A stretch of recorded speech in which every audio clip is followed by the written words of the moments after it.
siapapun orangnya ya, siapapun orangnya boleh berbuat bebas berbuat apapun, tapi ingat ada hisab yang akan dipertanggungjawabkan setelah kematian. Aibda Gugum Gumilar itu meninggal pada tanggal 18 Mei 2025. Innalillahi wa inna ilaihi roji'un. Telah meninggal dunia dan telah berpulang ke rahmatullah Bapak Gugum Gumilar. Saya mengucapkan turut berbelasungkawa kepada almarhum Bapak Gugum Gumilar dan keluarganya. Mudah-mudahan keluarga yang ditinggalkan diberikan keikhlasan dan kesabaran. Amin, amin, amin ya robbal alamin. Yang belum tahu Bapak Gugum Gumilar itu siapa? Kata Tal, begitu dia suruh minum air kencing, dia ludahin, dia digebukin. Anjing aja, anjing nih, anjing itu hewan, nggak pernah ngasih anaknya tuh air kencing, bener nggak? Betul. Ini ada di Indonesia ya, manusia yang memberi air kencingnya kepada manusia yang lain, kan anjing namanya. Ya, saya punya barang buktinya, dan saya kemarin punya statement, kita akan melaporkan ya.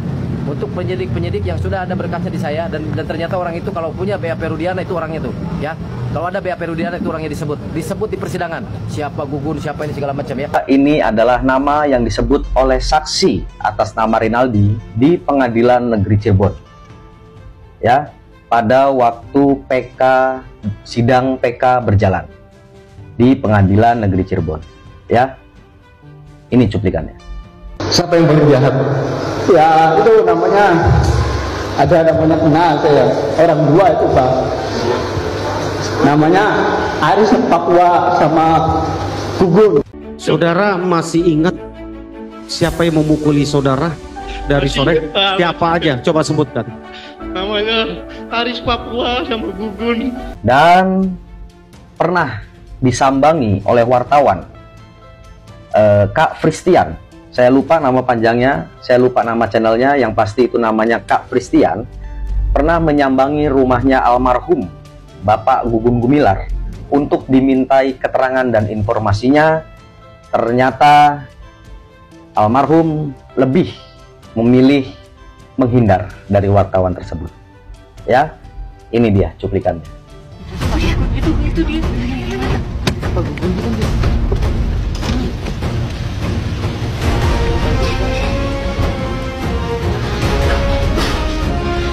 Pak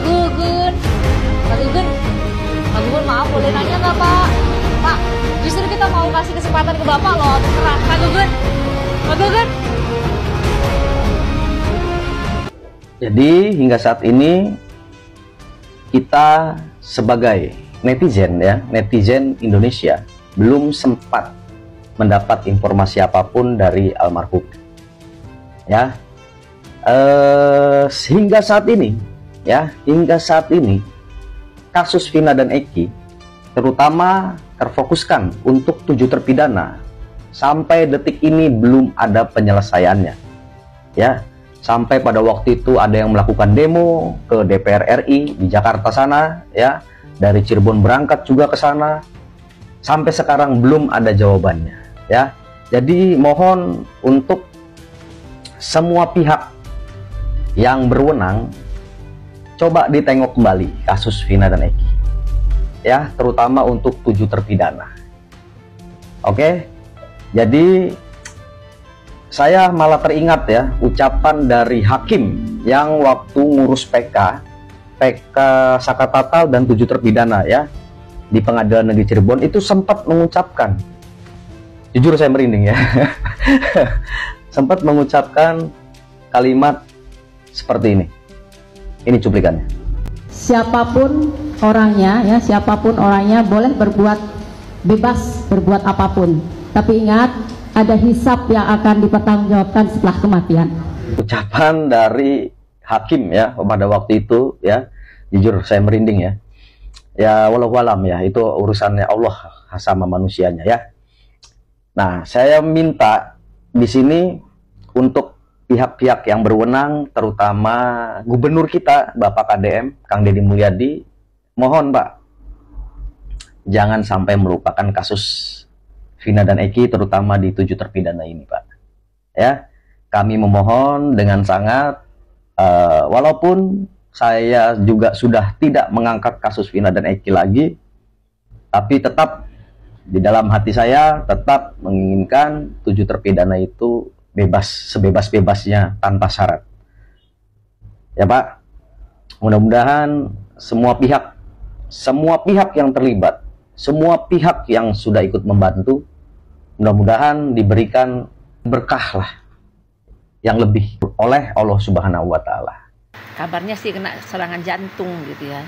Ternyata ya nggak bisa hidup selamanya ya. Walaupun didekingin oleh orang terkuat gitu ya, nggak bisa ya, tak bisa menolak panggilan Allah ya. Kenapa? Karena kau adalah manusia biasa ya. Sehebat apapun kau ya kan, kau merasa kuat gitu ya, kau bisa menyiksa orang, melakukan kejahatan, mengintimidasi, menekan dan segala macam karena kau memakai baju seragam. Ternyata ketika Tuhan memanggilmu, saat itu juga kau harus pergi ya. Saat itu juga tanpa basa-basi, tanpa ada pesan dan kesan gitu ya selama hidup di dunia gitu ya, kau langsung pergi gitu ya. Jadi ingatlah wahai manusia-manusia jahanam di luar sana yang sampai sekarang tidak peduli dengan orang-orang susah, menyusahkan orang, menyakiti orang ya, mengintimidasi orang seolah-olah dunia ini miliknya karena didekingi oleh orang kuat misalnya gitu ya. Seolah-olah dia tidak akan pernah pergi untuk selamanya, seolah-olah dia selamanya ada di dunia ini menikmati hasil kejahatannya itu gitu ya. Ternyata innalillahi wa inna ilaihi rojiun juga ya. Saya juga termasuk, semua manusia ini akan termasuk, akan pergi, tidak akan selamanya ada di dunia ini. Jadi sadarlah kalian, kalau kalian kasih rezeki makan, simpan untuk masa depan anak-anak, hanya cukup itu saja. Bukan berarti kalian menyimpan untuk 1000 keturunan kalian ya. Nggak akan itu ya. Terus kalian pikir kalian bisa menikmati itu, tidak akan itu ya. Begitu aja lah ya. Yang dibawa apa? Kain kafan saja ya. Semoga jadi renungan kalian yang saat ini membacking ya, manusia-manusia laknat ya. Kalian backingi karena kalian bisa mendapatkan imbalan ya. Tapi imbalan yang kalian dapatkan itu tidak menjadi baik, tidak menjadi darah daging, tidak menjadi amal jariah kalian, bahkan menjadi dosa jariah. Dulu ketika kasus Vina viral, Aibda Gugun dan Aris Papua disebut menyiksa para terpidana kasus Vina saat penangkapan. Bekas penyiksaan itu bahkan masih membekas di badan para terpidana, seperti misalnya Sudirman. Nah, pengacara terpidana kasus Vina, Bu Titin, ternyata sudah tahu kabar meninggalnya Aibda Gugun ini. Menariknya, Bu Titin bilang jika meninggalnya Aibda Gugun terjadi bersamaan dengan keberadaan 5 orang tua terpidana kasus Vina yang sedang melaksanakan ibadah haji saat ini. Waduh, kenapa Bu Titin menghubung-hubungkan begitu ya guys? Namanya ajal kan tidak ada yang tahu. Demikian saja ya. Semoga jadi renungan. Assalamualaikum. Sampai jumpa.